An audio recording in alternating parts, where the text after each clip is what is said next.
Welcome back to my channel. Today we will be reviewing and looking at the Nike Kyrie 4. Okay, so this shoe came out in December 2016. Not 2016. December 16, 2017. For about $120. This is the model after the Kyrie 3, obviously. And just for some context, I decided to review the Kyrie models from Nike first as my first reviews. Obviously, I'm not buying these shoes as I'm reviewing them because I'm just like a student. I don't have that type of. I'm just reviewing shoes I own, right now. But I decided to start with the Kyries because I feel like no matter what court you go to, which part of the world you see, you always see Kyries. Spanning from like all ages, you see them wearing them. This is one of the most popular shoes, especially in the last 10 years or so. One of the most successful signature lines. So I personally enjoy wearing these. So I just want to start reviewing these. So let's start first talking about some of the materials, right? So very similar to other Kyries, it's mainly made out of mesh. On this shoe specifically, on this colorway and model of the Kyrie 4, usually the forefoot is exclusively mesh, and then as you pass like right here, as you can see, there's like a little cut off right here. This back part, depending on the colorway, this can be like a furry texture. It could be like a little bit more of just like a softer, not mesh, but like it just feels kind of like right here, the padding, but on the front as well. So a little less restrictive because this is mesh and it's like harder mesh. It feels like it won't like deform as you wear it more and more. So this will probably take longer time to break in. And also, by the way, I bought these used as well. These are not brand new. I've worn these like a good amount of time, and I've worn this model of Kyrie 4s. I've worn 2 down all the way till I couldn't wear these anymore. I wore the Year of the Monkey ones, the multicolor ones, and another debut colorway, the black and white ones. So, but those were a long time ago. So, but looking at this model specifically, the upper again feels very supportive, but thin as well. So if you see here, this mesh material, it moves around pretty well and it conforms to your feet. Obviously, you look at the back right here and you see there's like so much padding. It's almost like a centimeter of padding. However, the more you get to the front of the shoe, again, you can see right here, like it's about this thin, and it's consistently this thin in the whole front of the shoe, and it's very strong as well. Like this feels like there's a lot of reinforcements. It's like 2 layers, one of this outer texture and then one of a more stiff inner texture. I would say the one downside of these uppers is they're not breathable. Like there's not a lot of ventilation area. The tongue is pretty thick. There's like you can see these holes right here. These aren't actual holes. So like this shoe does trap moisture quite a lot, and this is a warm shoe. I can't deny that. But I'd say like again in all shoes, basketball shoes, breathability is not my priority, and I believe that it shouldn't be your priority either. Even in like your super breathable shoes, you look at Jordan's like Leno weave shoes, I feel like it all compromises support, which I feel is far more important. And I feel like your feet still sweat, so it's not like your feet feel like fresh. But maybe if you cramp in these like super warm shoes, then this probably isn't your shoe. But for most people, like 90% of people, this should be a great upper. So again, like I talked about here, the padding in the back of the shoe, and because this is a mid top, it wraps around your feet and it feels like a couch. If you ever played in like or worn like a Jordan 13, this is what it kind of feels like. But this is like a performance version, right? So padding is very substantial. You feel it around your ankle area, and it feels very comfortable. It wraps around your whole feet in the back area. Now moving on to heel lock, if you move like your finger up in here, like you can feel a visible bump, right? So don't confuse like a visible bump with like good heel lock. I've had shoes with like really good bumps, but I wouldn't say the heel lock. My heel still moves in it, and I don't feel like it moves well with the shoe. Like sometimes the heel locks, but then my forefoot slips, and then like my shoe doesn't feel like connected to my foot. Although that could be a sizing issue, but I'd say heel lock here is very good. Now you can also see like this, it curves downwards like this, whereas like let's say, let me take my Kyrie 3s right here, we flip it around. Obviously it still curves downwards here, but like for this model specifically, the Kyrie 4, it curves down like this a lot. I wouldn't say to worry about it too much, although I mean if they were, I think it's more of a design feature, but you don't feel like your, let's say this is your heel, right? It doesn't feel like this part is like not touching the back. Like you'll still be able to feel and move around, but your heel won't have like perfect contact with the back right here, especially in the lower area. But I don't think necessarily it hurts the shoe in any sort of way, and I do appreciate how they cut out this back part right here just for more mobility, and you can rotate your foot a little bit better, and obviously when you're stepping, you're moving your foot this way. So let's say there's your ankle right here, your foot's gonna touch, or obviously not that much, but like, you know, right here, this is appreciated. They could have made it more wider, but I think it's more of a design feature. So, and it's soft all the way until here, right? So this conforms, and it moves with your feet. Also, one more thing with the heel lock, just to add onto it, it is very substantial. Like there's multiple layers under here, and it won't deform. Like some shoes, you feel the heel lock, and sometimes when you're putting on shoes too roughly, you haven't spread the shoe fully out, and you're just like sliding to your feet in the shoe. Like this will not deform. Like this will last. So it's secure where it needs to be on the lower area. There's the bump, and then there's the softer, more comfortable area up top. So I do think this is a best of all worlds upper. Okay, moving on to laces. Standard Nike laces, 5 out of 10. They fray after a while of use, again, especially outdoors, and if you are a bit rough with them. But overall, like, these tie down pretty well, and you can single knot and they won't come off, which I think that's, again, it's just like, I tend to not choose those rough laces or too thick laces just because they slip, and then you have to double knot them and they come off untied. So this doesn't have that issue, but the durability on these laces aren't the best either. So yeah. Okay, obviously here you have a nice pull tab. One thing I didn't mention about the 3s is that there's a pull tab here also. I forgot to mention about these on the last review.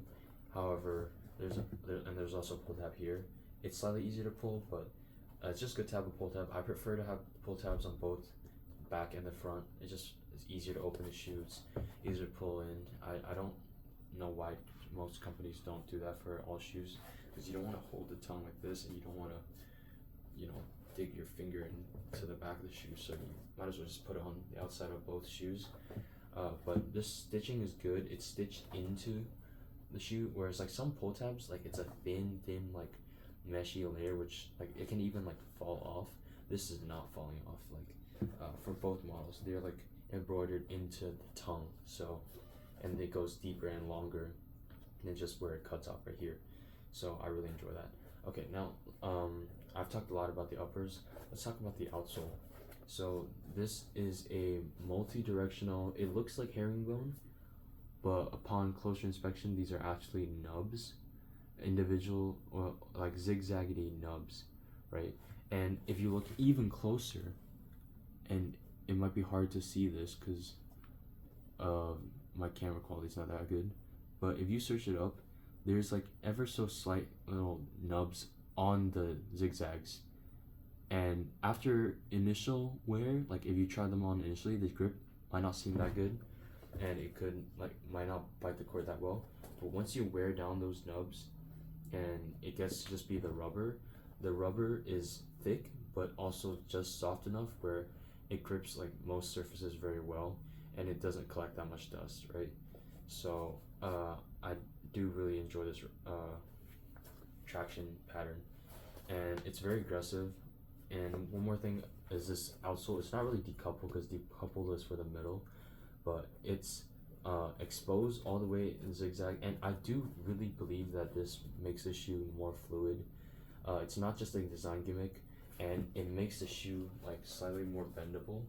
I haven't worn these as much as like my older pairs, but like once you really break these in, or if you wear this as your main shoe, you're not gonna feel like more fluid in any other shoe than these. I would say these just feel like, again, extension of your foot, which you want all your shoes to be, you know.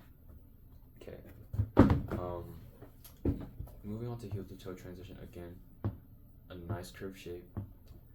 The heel is rounded around the edges, which is good for shooters because I feel like sometimes if it's a very flat heel, you can't really turn your foot that well, especially if your heel is on the ground. Again, for basketball movements, this has you covered. And the ball of your foot, again, there's an outsole curvature, which is very nice. So when you're pushing off on the side, you're getting traction on the side of the shoe, and you won't slip on those lateral movements, which is super important for basketball movements. And let's talk about these teeth things. So it does come up above the midsole, and again, just to clarify something, for a lot of people, they look at the midsole, especially this uncaged midsole, right? And you think the strobel, or where your foot lies, is right here. So if someone asks like, oh, how much taller do these shoes make you? You think this, but in reality, it's about this, where the rubber or the foam actually keeps your foot on the footbed a little bit higher than that. So it doesn't feel like the only thing supporting you is the upper, the sole is like, there's a little bit of depth there. So the foam is actually a lot thinner. It's about like only this high instead of like this much, right? Or else you'd feel unstable and too high off the ground. But these teeth also go higher than that, and they wrap around the front of your foot on both sides. There's three on there's two on the medial side, and there's three on the front side. And they come up a little bit, and they help your foot stay in place, and it doesn't feel like it's going anywhere. Again, your feet will feel like in a couch, but like very supportive of the shoe. Okay. Now moving on to the tongue up here, it is a very wide tongue. If you see, like, if you can't tell, like usually tongues like maybe about this wide. This is probably the widest tongue I've seen in a basketball shoe, from here to here, right? And up here, especially like right here, it does feel like a very fat shoe because you have two very, very thick layers of padding, right? Especially right here. So maybe they could have made the tongue like cut off a little bit right here, or like made it longer but thinner. Kept the length but made it thinner. So that's one thing I might have changed. But again, I feel like unless you want like a really smooth low top where you can feel like super mobile in these, this doesn't hurt you. It just feels like more responsive. It more feels like you're wearing like a sock over it, and you can feel more responsiveness. So I feel like you won't roll your ankle in these as much, not just because of the security of the shoe and the lockdown, but because the upper lets you like feel if you're extending your ankle or rolling your ankle, right? Okay, moving on to the cushion of the shoe. So one big upgrade from the predecessor, the Kyrie 3. This shoe uses very stiff Phylon. It's very hard, it's very clunky. This shoe is still clunky in the heel, but even if you tap it, you can feel a rebound, whereas these just feel like, it feels like you're like hitting it with like wood, whereas this, it has like a little bounce to it, right? And this is because it uses Nike Cushion foam. So it's a softer material, softer foam, and it has a bit more compression, although it is not a very thick layer of cushion. So if you want like crazy cushion, this is not it. But this shoe also does feel less snappy and less like quick, and it just stops on a dime than your Kyrie 3. So I'd say if I were to just take a shoe for like a game, honestly I'd pick the Kyrie 3s over these. However, for most day-to-day use for practice, which I think is representative of what most basketball players do. Like, you're not playing games every single day, and if you're going to practice, I'd wear this because it just has better cushion, and also it just feels better on your feet, obviously, for like longer wears. The cushion has also, like I showed, it has this zoom unit in the heel right here, and again, like, they also put a plastic piece, so if you touch here and you feel, oh, it's so hard, it's because there's a piece of plastic, again, to prevent the zoom from popping in the heel, so that way you can see the zoom but it won't pop, right? So yeah, but also the zoom unit, you can't feel as much. You can't feel it more than the threes, and I know it's slightly bigger than the one they put in the threes, but compared to those like thick, like 10 to 14 millimeter ones that like are bigger, you really can't feel the heel zoom as much, and I don't think heel zoom is as good as 4-foot zoom for most scenarios, but like here I think it's implemented well. Like, cushion again went from like a weakness in the threes to slightly like decent, like, or just I'd say decent to good, especially for what type of shoe this is, which is a quick guard shoe with max support, right? Or like yeah, I'd say that's pretty representative of what the shoe is.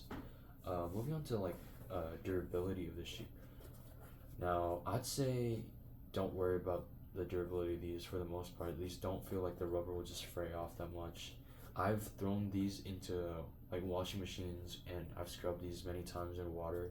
I've worn these out, like, especially when I was younger, I wore these out like in mud, on like cement, in many things. I used to just like squeak your shoes on your feet and rub them against the ground just to make like loud squeaky noises, and you should be fine on these.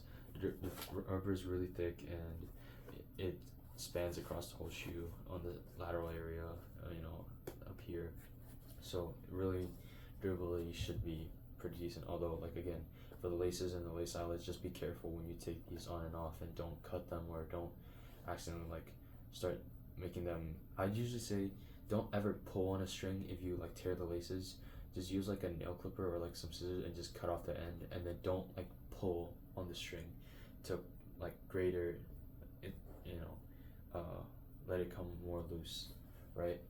When I'm actually playing in this shoe, what I notice about it is that once you start and really break the shoe in, and especially once you wear down the rubber a little bit more, to where it, like, I feel like the shoe gets better as you play in this longer and longer, and this truly feels like an elite performer after like maybe a good couple months of wearing it, right? Which is, I think, a good thing, because the more you wear it, it doesn't feel like the performance aspects of it go away. Like, the shank is not very necessary, because again, if you look at the teeth marks, it's specifically made that way where it has enough bend in the shoe in the front, right? So if it had like just a lateral cage just right around here, then you wouldn't be able to bend it as much. So it just feels very fluid, and adding this zigzag pattern, which I do think actually does something, like, it makes the shoe feel more fluid, and it's not really decoupled, but you can feel the cushion under right here, and it just, like, I can't really describe exactly what it does, but I'd say if it's better that it's cut off like this compared to it just having rubber. I'd say for sure it reduces weight, and then also it just makes the shoe more flexible in a good way, not like in a way where it shortens the lifespan of the shoe, right? Okay, so overall, I do think it makes it addresses the biggest weakness of the threes, which is the cushion, and it adds more support. But for certain players who don't like this like couchy feeling of the shoe, it might not be for you. Now, this shoe has some great, it has some great colorways. The Lucky Charm ones,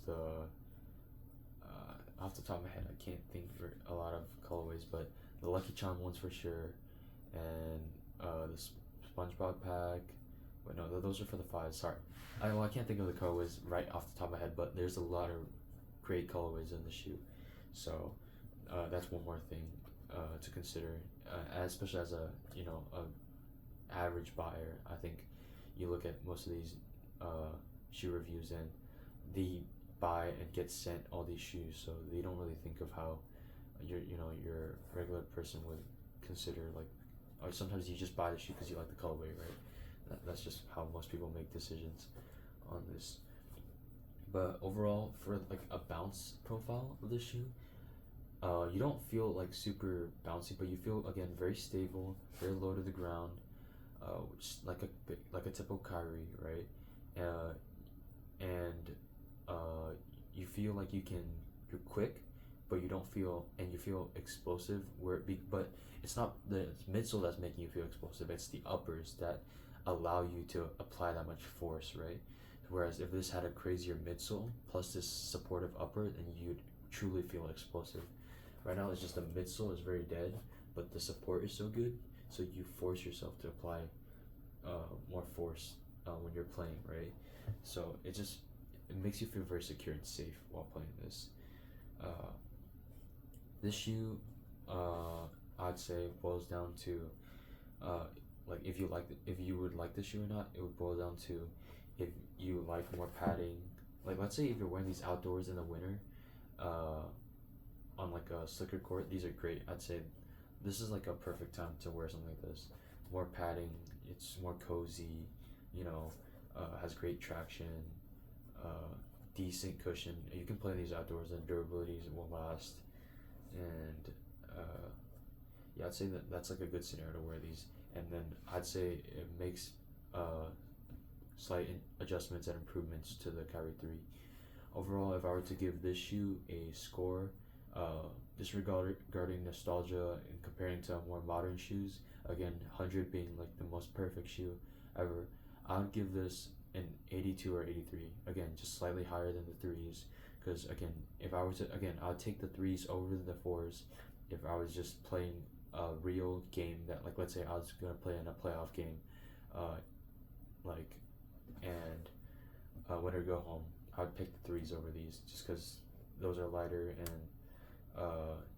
those feel like, stopping power. It feels very precise. Like, you feel like it will do exactly what you want to do. Whereas these, because of the padding, because it feels more comfortable, but then when you tie it down, it still feels a little bit not slow-footed, but like slightly more slow-footed than the 3s, right? So the 3s are more bare bones and the cushioning is not as good, but the support is just as good, which is why I picked those for a game scenario.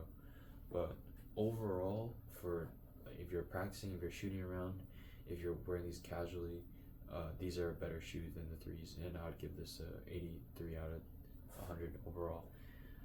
So let me know what you think of the Nike Kyrie 3, and let me know what other shoes you'd like to see me review. Thank you.